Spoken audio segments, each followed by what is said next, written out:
Olá, meus queridos, sejam muito bem-vindos à nossa ministração semanal.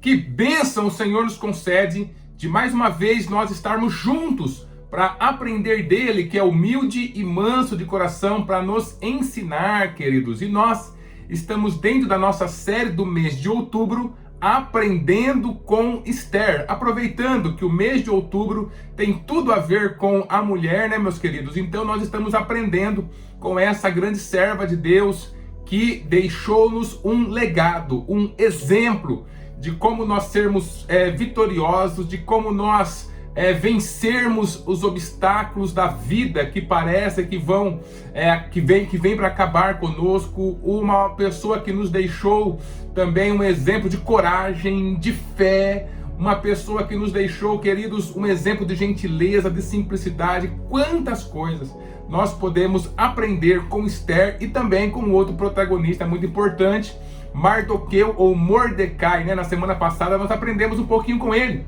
o homem, né? A pessoa que não abre mão dos seus valores, nem dos seus princípios, mesmo diante da face da morte, mesmo diante de alguma situação que pode gerar algum transtorno para ele, ele não abre mão. São essas pessoas que realmente, queridos, deixam legados importantes nas nossas vidas. Se você perdeu alguma das nossas ministrações, entre no nosso canal, Pastor Wagner Flauzini, e você vai ter ali toda a nossa série completa, tanto essa de Aprendendo com Esther, como nós estamos fazendo desde Jonas. Falamos um pouquinho sobre Jonas, aprendemos depois com Abacuque, agora estamos em Esther, queridos. Aprenderam com a Bíblia, né? E a Bíblia tem muito a nos ensinar. Eu queria compartilhar com você mais um destes ensinamentos que estão no livro de Esther, que vão fazer com que o seu coração também possa entrar em sintonia com o céu. E nós estávamos falando dentro desse livro, queridos, um pouquinho de como a gente lidar com as dificuldades da vida, né? Falamos um pouquinho sobre que não é o fim quando as coisas ruins acontecem conosco. Depois a gente falou um pouquinho também sobre esse valor que nós precisamos ter, que nós precisamos viver, porque ele é um valor característico do céu, característico da vida de Jesus, dos cristãos primitivos, apóstolos, da igreja primitiva, da igreja que se formou na Idade Média. Em todos os momentos, a igreja sempre foi perseguida, sempre foi atacada de uma maneira terrível. Nós podemos ver hoje, né, em algumas reportagens que 30 pastores da igreja Zion foram presos ali na China, queridos, e a perseguição à igreja, tentando sufocar o evangelho de nosso Senhor e Salvador Jesus Cristo. E quem é que passa por tudo isso e continua de pé, fazendo com que a igreja chegue à próxima geração? É justamente aquele que não abre mão dos seus valores. Então eu peço, querido, a oração por esses nossos irmãos da China, para que essas igrejas domésticas continuem levando a palavra do Senhor às pessoas que precisam. E hoje eu queria conversar um pouquinho com você sobre algo que acontece conosco. De vez em quando nós somos tomados por um sentimento de que parece que a nossa vida ela está meio que no marasmo, né? Ela está meio que num compasso de espera. A gente tem feito as coisas que precisam ser feitas, nós temos nos esforçado para chegar onde nós precisamos, nós estamos lá sempre obedecendo os mandamentos do Senhor, né? Porque é dessa forma que Ele entende que nós o amamos, quando nós obedecemos o seu mandamento. Está ali em João capítulo 14. Então, querido, nós estamos lá lutando, estamos ajudando o nosso próximo, estamos fazendo as nossas contribuições na igreja, né? Tanto financeira, quanto também a contribuição com serviço, a contribuição aonde nos cabe, aonde nós temos condição, nós estamos ali com o coração generoso ajudando. Mas parece que a vida das pessoas que estão ao nosso lado está continuando, está dando continuidade, né? Estão acontecendo, e a nossa parece que está meio que parada. Já passou isso por você? Já passou isso pelo seu coração? Já aconteceu com você isso, querido? Comigo já aconteceu. Então eu estava lendo aqui, né, o livro de Esther, para que a gente pudesse desenvolver a nossa ministração. O que tem esse livro para nos ensinar? E veio isso ao meu coração. Quantas vezes, né, a minha própria experiência mostra que parece que eu estava ali esquecido por Deus, esquecido pelas pessoas, esquecido realmente, né, dentro de um local onde ninguém podia me ver, queridos. Quantas vezes acontece conosco, ninguém vê a tua capacidade, ninguém vê a condição que você tem, de ajudar, de fazer alguma coisa realmente, parece que os objetivos não chegam, e você fica naquela vida meio que um marasmo, meio tediosa, meio que esquecido, sem ser reconhecido, né? Sem estar em uma posição onde você possa utilizar toda a sua capacidade, onde você realmente possa sentir que está produzindo, né? A gente tem esse sentimento de que nós precisamos sentir que nós estamos produzindo. Então, queridos, acontece conosco. E aí uma das coisas que o cristão normalmente pensa, né? Ai, será que Deus esqueceu de mim?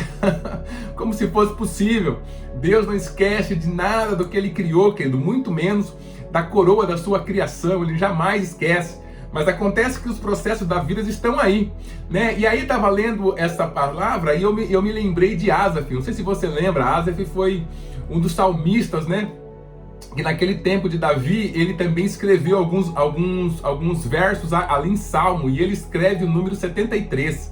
E acontece a mesma coisa com ele, né? Ele está lá servindo ao Senhor, fazendo todas as coisas certinhas, obedecendo a Deus, querendo estar na presença do Senhor, e daqui a pouco ele olha para o lado e ele vê que as pessoas ao seu lado, mesmo sendo más, estão crescendo, se desenvolvendo, produzindo, conquistando, chegando aos objetivos delas, mesmo por caminhos tortuosos, caminhos malignos. E ele continua ali parado, sem receber as bênçãos do Senhor. E isso, ele diz que quase fez com que ele escorregasse da sua fé, né, queridos? Porque é aquela sensação de que Deus nos esqueceu, de que a gente foi passado para trás, de que a gente está esquecido, né, de que a gente não é reconhecido. Todos nós passamos por isso, faz parte da experiência humana. E eu amo a Bíblia por isso, querido. Uma das coisas que eu amo a Bíblia é por isso, porque ela traz a experiência humana realmente, como ela é, não fica floreando, não fica causando ilusão na nossa vida, é assim, pronto, acabou. E a gente tem que lidar com isso, porque Deus nos dá a condição para lidar com isso. E eu quero dizer para você também que o Senhor lhe dá a condição para que você possa resolver, viver esse momento mais difícil, onde parece que você está esquecido. Aconteceu com Mordecai, queridos, ou Mardoqueu, aconteceu com ele também. Não sei se você lembra a história dele, ele lá no capítulo de número 2, se eu não me engano, nos últimos 2 versículos, ele descobre uma trama de 2 pessoas muito próximas do rei, que queriam matar o rei, e aí ele vai e entrega essas pessoas para o rei, e aí o rei apura todas as informações, vê que é dessa forma mesmo e manda executar esses traidores, esses rebeldes que queriam matá-lo. E aí o que você espera? Você foi lá e você salvou a vida do rei. O que você espera? Eu com certeza, queridos, Mardoqueu esperava que ele fosse ovacionado, né? Que ele ganhasse um cargo, que ele estivesse agora à frente de algo mais importante, ganhasse a confiança do rei, que ele realmente tivesse mais benesses dentro daquele reino. E você sabe o que aconteceu? Isso acontece nos 2 últimos versículos do capítulo de número 2. Aí no capítulo de número 3, o primeiro versículo, sabe o que está escrito? Que o rei resolveu colocar Amã sobre todos os seus negócios, começou a engrandecer Amã, está escrito lá. Então você veja como são as coisas. Quem foi que livrou a vida do rei foi Mardoqueu. O que a gente espera? Um reconhecimento. A gente espera que ele não seja esquecido, que ele seja agora honrado. Mas o que aconteceu logo em seguida? O inimigo de Mardoqueu, que a gente percebe, né, que depois, no capítulo 3 em diante, ele vai bolar um plano, não só para matar Mardoqueu, mas para destruir todo o povo judeu, que é esse Amã. É ele que passa a ser engrandecido na presença do rei. Já aconteceu isso com você, querido? É uma experiência básica, humana, que todos nós passamos, né? A gente faz alguma coisa que a gente espera ter um resultado, e daqui a pouco quem se dá bem é outra pessoa, é de uma outra forma que acontece, e a gente fica esquecido. E Mardoqueu fica esquecido, querido, ele fica esquecido. Eu não sei se ele reclamou, né, com Deus, eu não sei se ele ficou triste, eu não sei o que aconteceu com ele, mas o fato é que ele foi esquecido. Ele fica esquecido no capítulo 3, ele fica esquecido no capítulo 4, ele fica esquecido no capítulo 5, e aí somente no capítulo número 6. Eu não sei quanto tempo passou do capítulo 2 até o capítulo 6, querido, dentro dessa história toda que está acontecendo, né? Mas o fato é que ele ficou esquecido. Mas eu queria te fortalecer o coração, dizendo que Deus não se esquece dos seus. O que Deus faz, que a gente está aprendendo hoje, vai aprender, é que Deus, ele tem o momento correto de reconhecer ele tem o momento correto de abrir as portas, ele tem o momento correto de nos honrar, de nos colocar em posição de honra, querido. Mesmo que muitas vezes a gente precise passar por esses locais mais escuros, esses locais que ninguém nos vê, que ninguém nos reconhece, que ninguém dá a mínima pra gente, aonde a gente parece que está esquecido por Deus e por todos, mas tudo isso nós precisamos continuar firmes, com o nosso coração firme, porque é verdade, Mardoqueu foi esquecido, mas você percebe tanto no capítulo 3, 4, 5, que ele não abriu a mão dos seus princípios, ele não abriu a mão dos seus valores, ele continuou firme, ou seja, ele continuou um homem firme com Deus, porque é justamente, se eu não me engano, no capítulo 3 que ele vai lá e ele chama a atenção de Esther, dizendo que ela está lá por isso, que se ela não se posicionar, vai vir socorro para os judeus de outro local. Quem é que fala assim, queridos? É um homem que realmente tem o seu coração voltado ao Senhor. Ele continuou ali. Então continuem crendo no Senhor, que deixa esse tempo passar. É um tempo que Deus ele está fazendo com que algum tratamento aconteça em nossas vidas, e ele tem sim o momento correto para que essa honraria, né, essa bênção chegue em nossas vidas, que a gente seja reconhecido tanto por ele quanto diante dos homens. O Senhor, ele fala na sua palavra, né, que o Senhor, ele abate o soberbo, mas ele dá graça ao humilde, e que no tempo certo ele nos exalta. Então a melhor coisa que a gente tem a fazer é crer que no momento certo o Senhor vai nos exaltar. Eu queria convidar mesmo você para que você lesse todo o capítulo 6, porque é lindo, que é maravilhoso a forma como Deus faz, as coisas simples que ele usa uma insônia do rei para fazer com que esse homem seja engrandecido e livre também. E ele teve um livramento muito grande.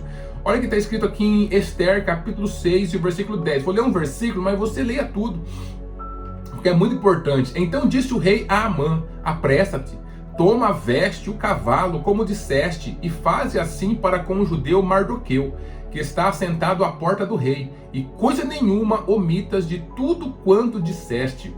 O que é que aconteceu aqui, queridos? O rei teve uma insônia, e aí ele vai ali e pede para as pessoas lerem os livros das crônicas, né, a história do seu reino, e ele descobre que Mardoqueu, ele lembra, né, que Mardoqueu fez um grande livramento para ele, e aí ele fala assim: o que é que a gente fez para Mardoqueu? Aí as pessoas falam assim: olha, rei, a gente não fez nada. Então ele fala assim: poxa, eu tenho que honrar esse homem. E aí, queridos, nesse momento que ele fica lá pensando como que ele vai honrar, ele fala assim: ó, chama algum dos príncipes, né, alguma das pessoas, dos ministros que estão aí, para me ajudar a pensar em como a gente honra Mardoqueu. E aí quem estava entrando? Quem estava entrando era Amã, e ele estava no pátio ali. Mas sabe por que ele estava ali, querido? Ele estava ali com uma forca, ele estava ali com um propósito, ele tinha feito uma forca de não sei quantos metros para que ele pudesse enforcar Mardoqueu. E ele estava indo pedir essa autorização para o rei, para que ele pudesse enforcar Mardoqueu. E a hora que ele entra, né, o rei manda ele entrar na presença. Antes dele falar, o rei fala primeiro. E aí o rei fala primeiro: o que que você vai fazer, né, com alguém que o rei deseja honrar? Aí ele fica todo cheião, achando que é ele que vai ser honrado. E ele manda colocar veste real, o rapaz no cavalo real, colocar uma coroa na cabeça dele e colocar um príncipe na frente, puxando o cavalo e falando: isso é o que acontece a pessoa que o rei quer honrar, né? Porque ele acha que é ele. E aí o rei fala assim: ah, tá bom então. E aí a gente chega no versículo 10. Então tudo que você falou aí do cavalo real, de colocar ele com vestes reais, coroa real, um príncipe na frente, faça tudo. E vai você na frente, puxando o cavalo e dizendo que é assim que o rei faz a pessoa que ele quer honrar, queridos. Então, em uma tacada só, como dizem por aí, né? Deus matou 2 coelhos com uma cajadada só. Então, em uma tacada só, Deus resolve 2 problemas. Primeiro, o problema que aquele homem não tinha sido honrado, né? Mardoqueu não tinha sido honrado no momento onde ele fez o livramento para o rei. Então agora ele seria honrado. E em segundo lugar, queridos, Deus provém um livramento para ele. Porque se nada disso tivesse acontecido, assim como o rei autorizou o Amã a destruir todo o povo judeu, ele poderia muito bem ter entregue a vida de Mardoqueu nas mãos de Amã, porque Amã era o ministro do rei. O rei não ficava preocupado com o que ele estava decidindo, ele não ficava lá esmiuçando cada decisão dele. Não, quando ele falava: tá bom, pode fazer, faz o que você quiser, tem a minha autorização aí. Então Mardoqueu estava na corda bamba. E aí o Senhor, ele sabia que isso ia acontecer, porque Deus, ele conhece o nosso passado, futuro e presente, todas as coisas. Então ele sabia, queridos, e aí talvez naquele momento, né, que Mardoqueu não foi reconhecido lá no capítulo 2, ele pode ter ficado triste, mas o Senhor sabia que lá na frente ele poderia usar tudo essa estratégia no decorrer e na construção da história para que ele fosse livrado, né, para que ele fosse salvo a sua vida e também para que ele fosse engrandecido na presença de todos e também que esse Amã pudesse entender que, você vai ver no final, que a própria mulher dele fala que, olha, você começou a cair diante desse judeu Mardoqueu, então ele vai entender que os seus planos não vão chegar a ter vitória contra o povo judeu. Por quê? Porque o Senhor, que ele vai planejando tudo. Deus é um Deus que não deixa pontas soltas. Deus vai amarrando tudo certinho. Você tem que confiar nele. Quando a gente está vivendo a nossa própria vida, a gente fica bravo porque a gente não é reconhecido, a gente acha que está esquecido e a gente vai tentar fazer alguma coisa para mostrar o quanto a gente é bom, né? Chegar nos locais aonde não é Deus que está nos colocando, mas é a nossa força que está querendo ir. Queridos, você vai deixando um monte de ponta solta pelo caminho, e aí uma hora ou outra isso vai se tornar justamente algo que vai ser a sua queda. Mas quando você fica lá quietinho, realmente com Deus, deixando que Ele trabalhe no seu coração, trabalhe na sua vida, e você anda junto com Ele, queridos, Ele não se esquece de nós, mas Ele está amarrando todas as coisas perfeitamente para que a sua vida seja uma vida abençoada, para que você seja honrado, para que você seja vitorioso. Confia em Deus nesse momento onde parece que todos esqueceram de você. Confia nele, porque o nosso Deus não se esquece de ninguém, queridos. Olha o que aconteceu com Mardoqueu. Além de ser honrado, além de passar por cima de Amã, sem fazer nada, Deus é que fez ele passar por cima desse Amã, desse mau Amã. Ele também, queridos, teve a sua vida poupada, o Senhor livrou a sua vida. Então Deus fez três coisas, basicamente, com uma insônia que ele deu ao rei apenas, porque o Senhor sabia de todos os planos, e o Senhor tem todos os caminhos, portas abertas, tudo que nós não conhecemos, de oportunidades, de livramento. O Senhor tem tudo. Então não reclame, continue confiando em Deus, porque Ele está ao seu lado e Ele não se esquece dos seus filhos. Deus abençoe a sua vida e abençoe a sua família.